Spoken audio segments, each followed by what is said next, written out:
जितने भगवान शिव के मानने वाले हैं वो अपने अंदर एक बात उठा लेना कि मेरे शंकर भगवान तुम्हारे धन से, संपदा से, तुम्हारी सत्ता से, तुम्हारे वैभव से, तुम्हारी दौलत से कभी भी मेरा शिव प्रसन्न नहीं होता।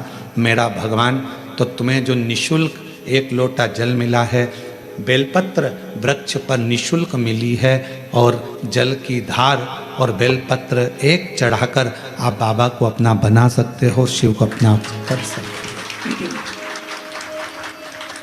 अब उसमें कोई आपका शुल्क नहीं लगा। एक लोटा पानी में आपका कोई शुल्क लगा है क्या? अपने घर का लोटा, अपने घर का पानी, यहाँ तक शिव महापुराण ने कहा कि मंदिर का पानी भी नहीं उठाना, मंदिर का लोटा भी नहीं उठाना। अपने घर से लेकर जाओ, अपना दर्द सुनाने के लिए, अपने मन की बात भगवान को कहने के लिए अपने साथ अपना जल लेकर जाओ। शिव महापुराण की कथा तो यहाँ तक कहती है कि भगवान की कोई भी स्तुति अगर आपको करना है तो अपने दिल में जो बात आए वो भगवान से कहो। किसी की पढ़ी पढ़ाई, किसी की सुनी सुनाई स्तुति भी हमको नहीं करना। खुद की स्तुति जो आपके दिल से निकल रही हो भगवान के लिए, उसको पुकारने के लिए, उसको बुलाने के लिए, वो स्तुति खुद करिए। हम ये भी नहीं कहेंगे कि आप हम जैसा विधान बताएं वैसा करो, या हम जैसा आपका दिल करे आप वैसा करिए। शिव को रिझाने के लिए कड़प एक ऐसा भील वन में रहने वाला, उसके पास में कुछ भी नहीं था, केवल उसने गांव के किसी व्यक्ति को पूजन करते देख लिया था और वो भी पूजन करना प्रारंभ कर दिया। पांव से तो उसने जलाधारी के आसपास में पड़े हुए फूल पत्ती को हटाया, मुंह में भरे हुए पानी को शिवजी पर चढ़ाया, जो उसके पास में मांस आदि था उसका भोग लगा दिया। अब उसकी साधना, उसका तप कितना बड़ा कि ब्राह्मण देव ने, पंडित जी ने भगवान शंकर के शिवलिंग को पिंजरे में बंद कर दिया था। पिंजरे की एक तान टूट गई लोहे की, शिवलिंग पर जाकर लग गई। शिवलिंग में से खून बहना प्रारंभ हो गया, रक्त बहना प्रारंभ हो गया। कड़प आया, उसने देखा मेरे शंकर भगवान का नेत्र लग गया, नेत्र में ये लोहे की तान लग गई, आंख फूट गई। हाथ लगाया, खून नहीं रुका, कपड़ा लगाया, रक्त नहीं रुका। तब उसने अपनी त्रिशूल से आंख निकाल ली और वही शिवजी के शिवलिंग पर लगा दी, वही। और भगवान शंकर उसी समय प्रकट हो गए। ना मैं तुझे जानता हूं, ना तू मुझे जानता है, केवल तेरी भक्ति। और इतनी विचित्र। कड़प से पूछा तुझे मांग क्या चाहिए? कड़प ने कहा बस इतना दे दीजिए कि संसार में रहने वाला कोई मनुष्य जिसको कुछ भी नहीं आता, आपका मंत्र भी नहीं आता, आपकी साधना भी नहीं आती, आपकी स्तुति भी नहीं आती, पूजन करने का तरीका भी नहीं आता, अगर वो आड़ी टेढ़ी भी पूजन करे, कैसे भी आपके मंदिर तक पहुंच जाए, बस आप जैसे मुझ पर कृपा करे हो ऐसी ही कृपा उस पर भी कर देना। ये कड़प ने मांगा।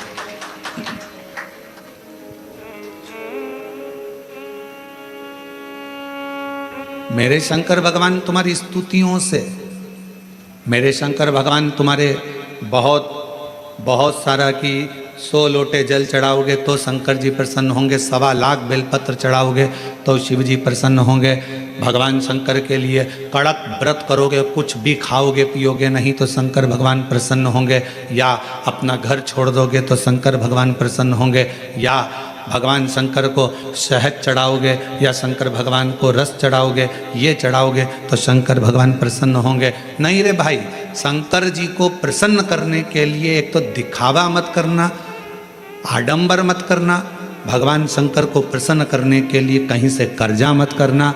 भगवान शंकर को प्रसन्न करने के लिए केवल तेरा दिल, तेरा मन हृदय से बैठ जाना और मुख से ओम नमः शिवाय, ओम नमः शिवाय, श्री शिवाय नमस्तुभ्यम का उच्चारण करना। जो तेरे पास में है वो शिव को समर्पित करना। जो तुझे बोलना आता है जो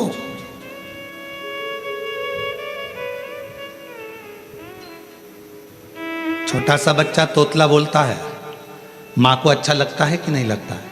बोलो, जम के बोलो, लगता है। छोटा सा बच्चा किसी से भी अगर तोतरी भाषा में बोलेगा सबको अच्छा लगेगा।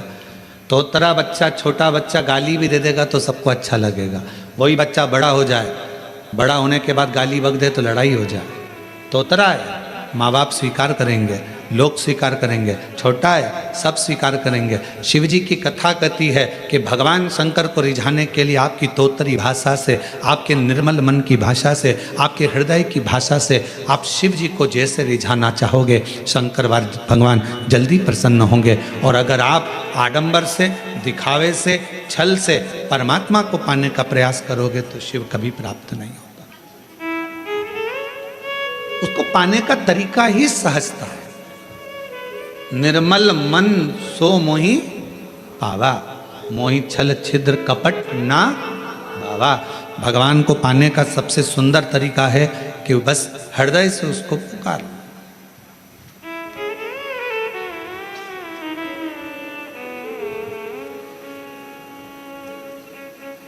बारिश पड़े तो छाता लिया जाता है और दुख पड़े तो शिव का नाम लिया जाता है।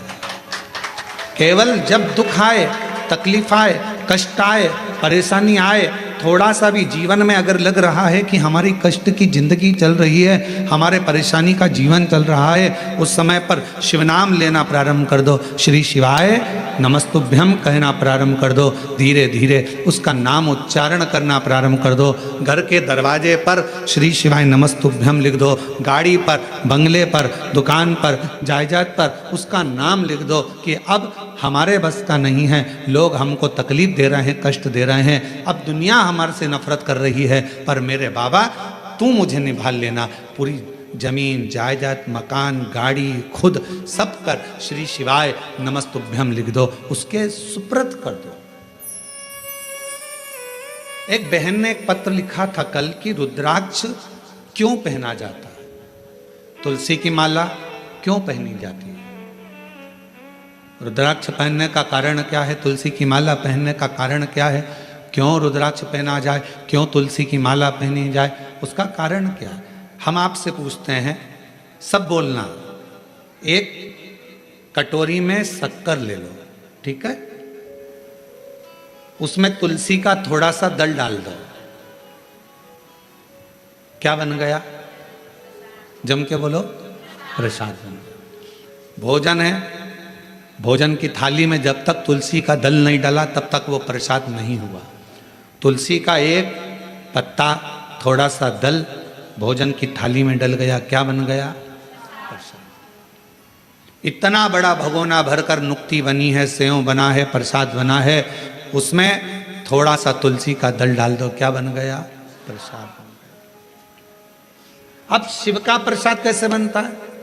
तो कहा भगवान के प्रसाद में जो सामग्री हो उसमें बेलपत्री डाल दीजिए, रुद्राक्ष का भाग उसके अंतर्गत, अर्थात भगवान शंकर स्वयं माँ महागौरी से कहते हैं, हे महागौरी, हे गौरी, हे महागौरी।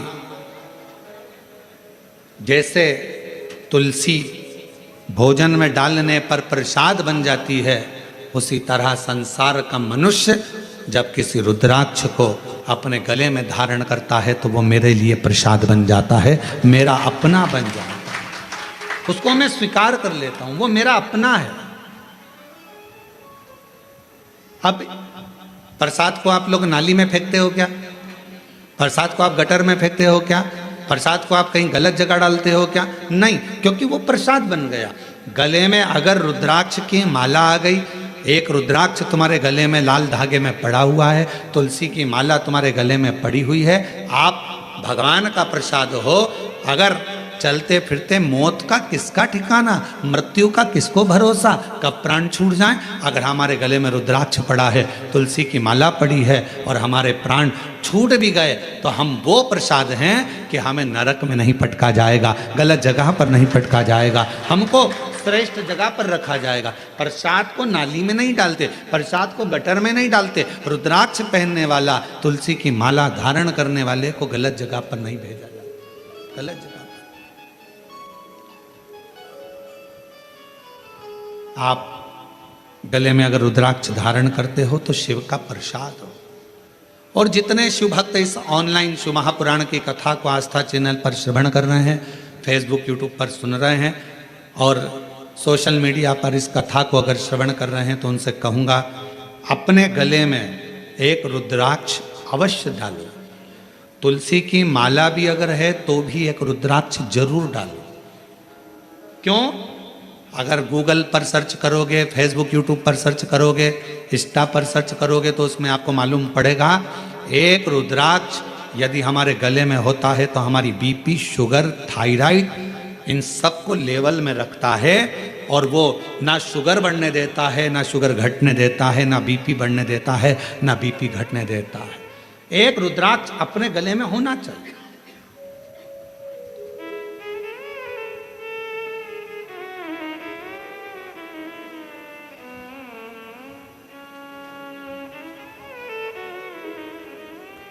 एक शिवा भगत की एक कथा आती है। मालती का एक पुत्र था शिवा, उसको लोग शिव कहते थे। क्यों? क्योंकि मालती के घर में कमाने वाला कोई नहीं था, ससुर के प्राण छूट गए थे, पति शरीर से विकलांग था और मालती मेहनत करती, परिश्रम करती। घर में एक बेटे का जन्म हुआ जिसका नाम शिव के ऊपर शिवा रखा।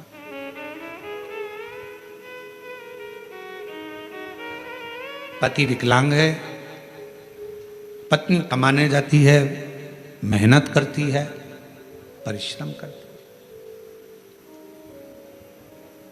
एक अगर घर में तकलीफ है, घर में कष्ट है, परेशानी है, कलिकाल का समय है, कलयुग का समय है, शास्त्र कहता है कि इस कलिकाल में धर्म पत्नी को पति के कदम से कदम मिलाकर साथ देना चाहिए, मेहनत में, परिश्रम में आगे रहना चाहिए।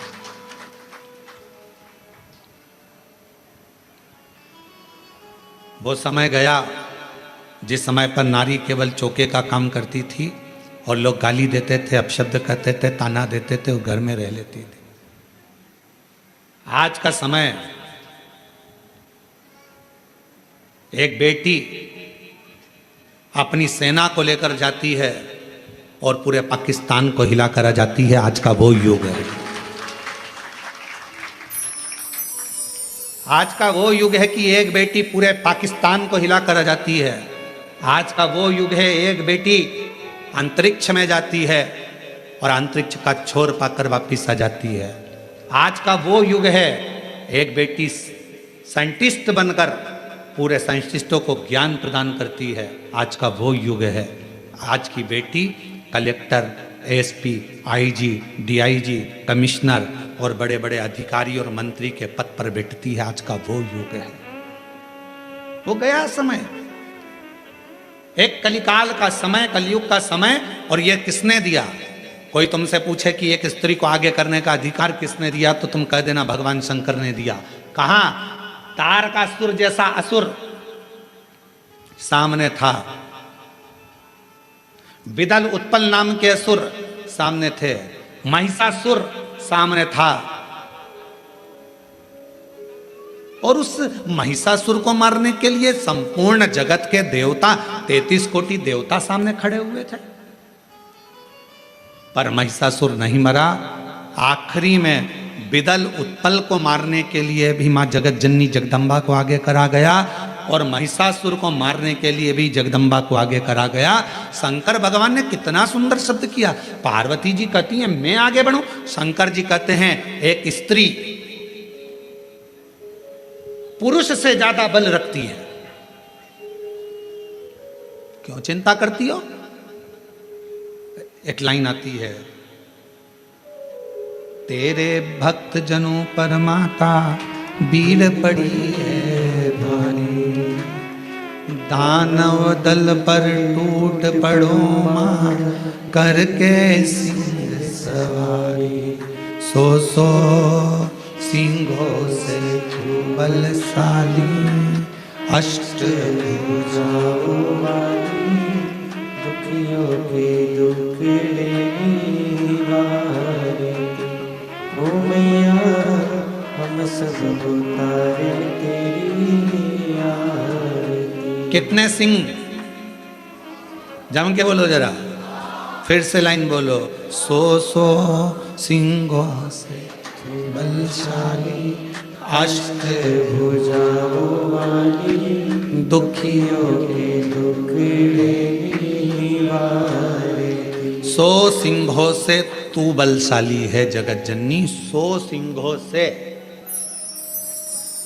आप जरा विचार करिएगा, किसी व्यक्ति को अगर संबोधित किया जाता है ये तो शेर है, मतलब वन, ओनली एक, और बहू को सम्मानित किया जाता है, 100 पे भारी है। बोलो सही है कि गलत है? एक व्यक्ति को संबोधित किया जाता है वन ओनली, शेर है, और अगर स्त्री को संबोधित किया जाता है तो कभी कभी सास भी कह देती है मेरी बहू तो 100 पे भारी। किसकी सुने? 100 पर भारी। इतनी बोलती है, इतना बोलती है कि 100 लोग बोले इतना बोलती है, इतना तेज है, इतनी तेज, पूरा मार्केट करके गाड़ी उठाए, भुड़ भुड़ करके जाए, पूरा मार्केट करके 100 पर। बोलो बोलो सत्य है कि गलत है? संबोधन, अब आप किसी व्यक्ति के लिए ये तो शेर है, शेर ओनली वन, और वो 100, पूरी 100 भारी है। 100 सिंहों से बलशाली, अष्टभुजाओं वाली, दुखियों के दुखड़े निवारे।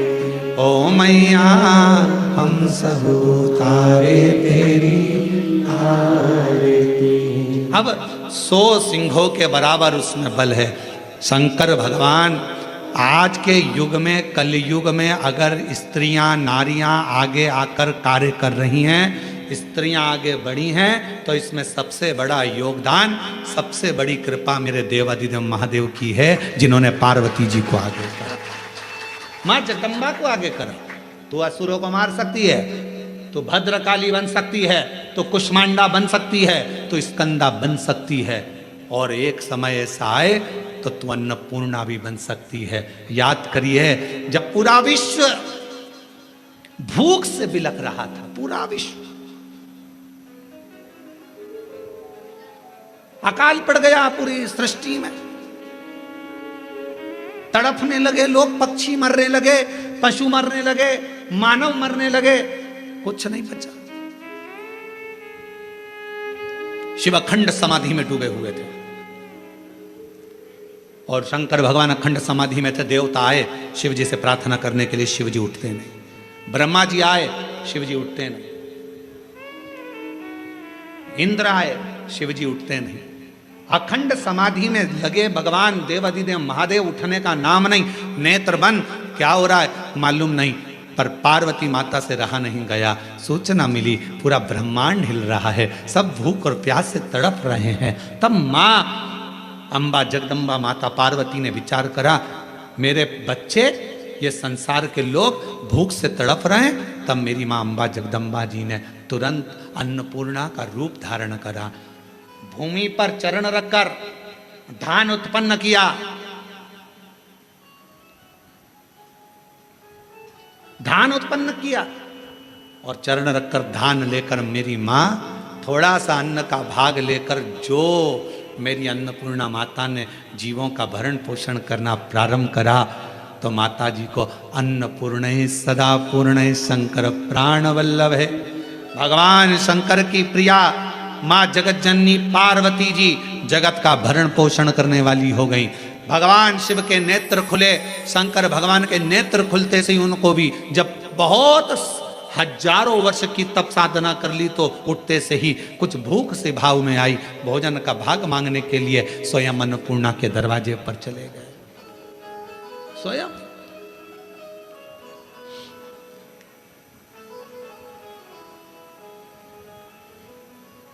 जब जगत पूरे विश्व में हाहाकार मचती है तो वो अन्नपूर्णा बन जाती है। अगर नारी को अगर शक्ति दी है तो किसने दी? शिव ने। शंकर भगवान कि सारे चरित्रों को उठाकर देखिएगा, केवल देवाधिदेव महादेव अपना अर्ध नारीश्वर स्वरूप का दर्शन कराते हैं। आधा शिव आधा पार्वती। पार्वती तू मेरी शक्ति है, शक्ति ही शिव है और शिव ही शक्ति है, दोनों। अब उसको समझने वाला समझे, ना समझने वाला ना। मालती बेटे का नाम शिवा रख दिया। पति पांवों से विकलांग था, करता कुछ नहीं था। अकेली मेहनत करने जाती है, परिश्रम कर। अब दुनिया की रीति है, जब एक नारी पुरुष की तरह आगे बढ़कर काम करती है और आगे बढ़ने का प्रयास करती है तो दुनिया के लोग ताना देने का प्रयास करते हैं। उसका विल पावर कमजोर कैसा करा जाए, उसको तोड़ा कैसे जाए, उसको झुकाया कैसे जाए, उसको अंदर से तोड़ने का प्रयास करते हैं। पर जितनी भी मेरी बेटियां इस कथा को सुन रही हैं, जितनी मेरी जीजियां इस कथा को सुन रही हैं, जितनी मेरी माताएं इस कथा को श्रवण कर रही हैं, दुनिया का कोई व्यक्ति तुम्हें कितना भी ताना दे दे, कितनी भी गाली दे दे, तुम्हारे ऊपर कितना भी अपशब्द कह दे, तो भी अंदर से टूटना मती, दमदारी से चलते रहना, आगे बढ़ते रहना। तुम्हारा कर्म तुम्हारा जवाब देगा, तुम्हारा कर्म तुम्हारा जवाब देगा। तुम तो बढ़ते चलो, हाथी की अलमस्तता में आगे बढ़िए, कुत्ते पीछे चिल्लाते रहेंगे। कुत्तों की वो औकात नहीं होती जो सामने आकर भोग दें, कुत्ता हमेशा पीछे ही भोगता है। तुम अपनी अलमस्ती में चलो मेरी बहनों, तुम अपनी अलमस्ती में चलिए मेरी जीजियों, अपनी लगनता, अपनी कर्मता। मैं मेहनत करूंगी, पढ़ाई करूंगी, परिश्रम करूंगी, मैं आगे बढ़ूंगी। लोग ताना देंगे, अपशब्द कहेंगे, गालियां देंगे, आपके बारे में आड़ा टेढ़ा विचार रखेंगे, पर आप एक हाथी की तरह बढ़ते चले जाना, क्योंकि कुत्ता पीछे ही भौंकता है, हाथी के सामने नहीं आ पाता। कुत्ते का काम है पीछे भौंकना, वो हाथी के सामने नहीं आ पाता, क्योंकि कुत्ते को भी मालूम है कि हाथी के पांव में वजन है, सामने आऊंगा तो दुमस देगा, इसलिए कुत्ता केवल पीछे ही भौंकता है, उसके वहीं तक सामर्थ्यता है।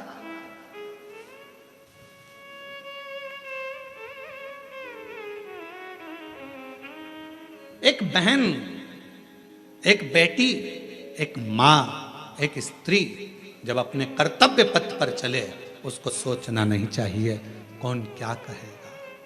आग लगे बस्ती में, मस्ती में, क्या किसको रोइए सोइए।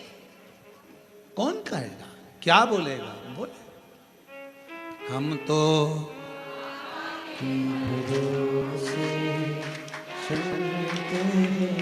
हम तो बाबा के भरोसे चलते हैं। ये दुनिया वाले जलते हैं, ये दुनिया वाले जलते हैं, डमरू वाले के भरोसे चलते हैं, काशी वाले के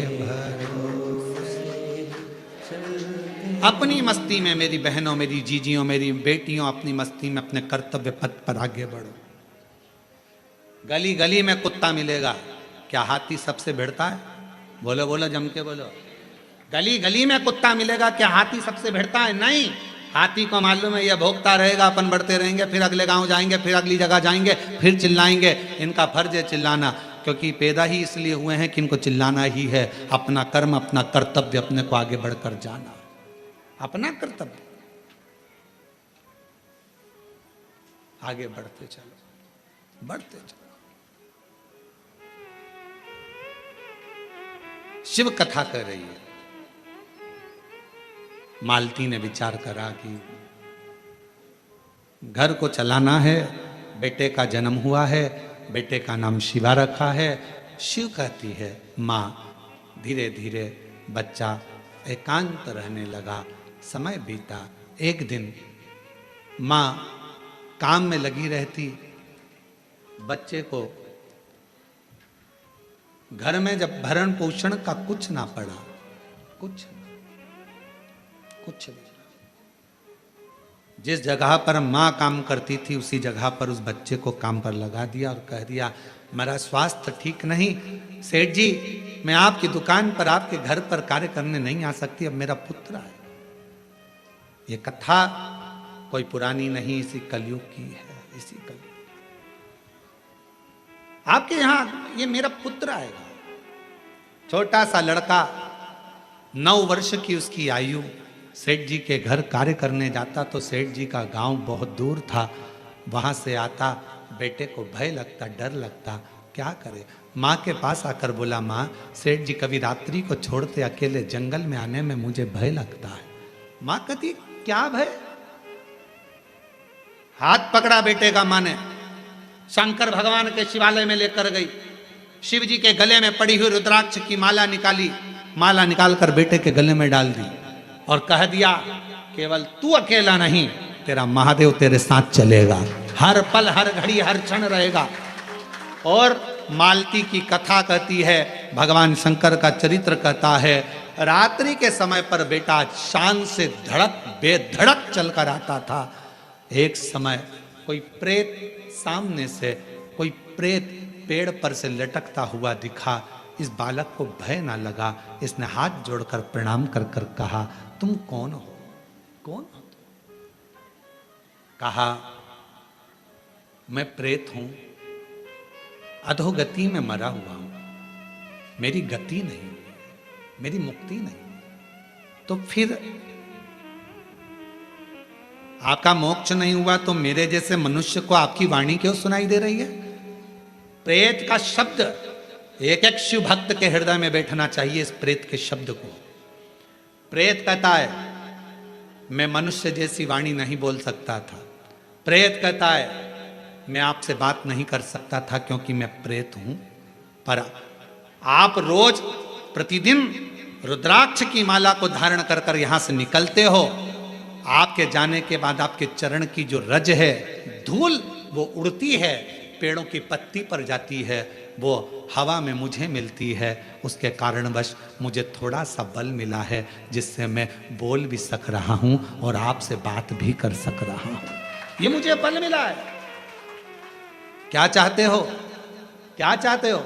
बस एक निवेदन है, कभी मौका मिले तो इस पथ से आपसे निवेदन है कि आप इस पथ से जाना बंद ना करिएगा। जब भी मौका मिले इस पथ से जरूर जाइएगा। उस शिवा पुत्र ने कह दिया मैं जरूर जाऊंगा। निकलते रहे, निकलते रहे, निकलते रहे, निकलते रहे, निकलते रहे, उसी पथ से निकलते रहे।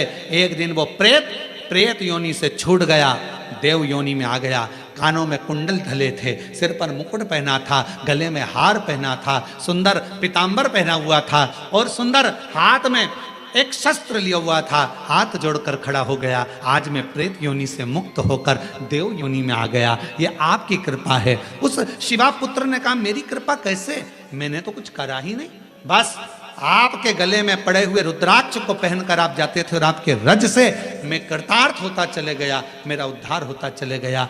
उस प्रेत ने जो कहा, कितनी सुंदर बात कही। अगर रुद्राक्ष पहनकर कोई संसार का मनुष्य किसी मार्ग से निकल कर जाता है तो ना जाने कितने कितने प्रेतों का और जीवों का कल्याण करते करते जाता है। सांसारिक मनुष्य की तो बात ही दूसरी है। और शंभु शरण मांगू दुख काटो दया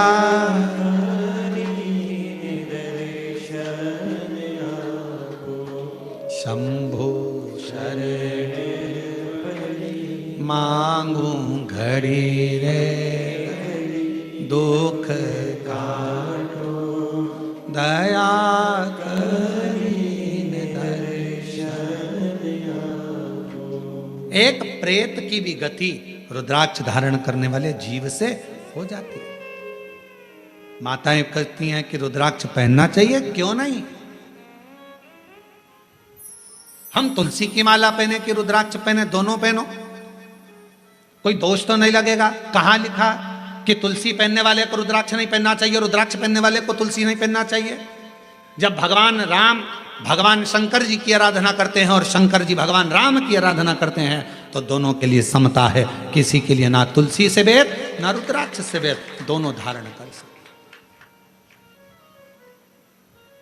गले में एक रुद्राक्ष का मन का आपके जीवन में ना जाने कितनी व्याधियों से, कितने दुखों से तुमको निकाल देता है, कितने दुखों से। एक पत्र है, देखिए।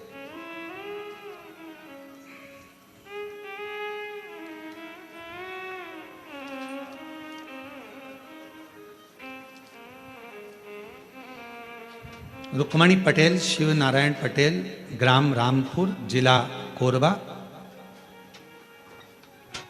रामपुर करतला, छत्तीसगढ़ से हैं। 12 वर्ष तक मेरे यहाँ संतान का सुख नहीं हुआ।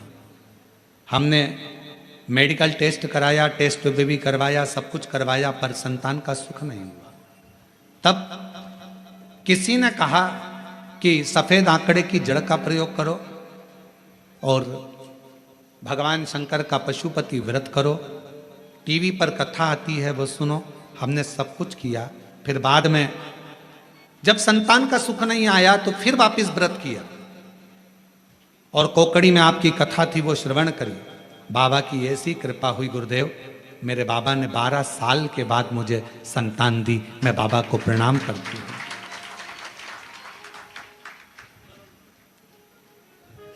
एक पत्र और बड़ा सुंदर है।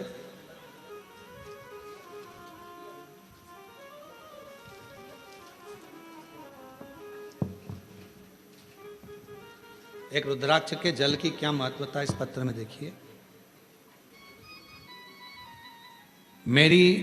मेरा नाम श्रीमती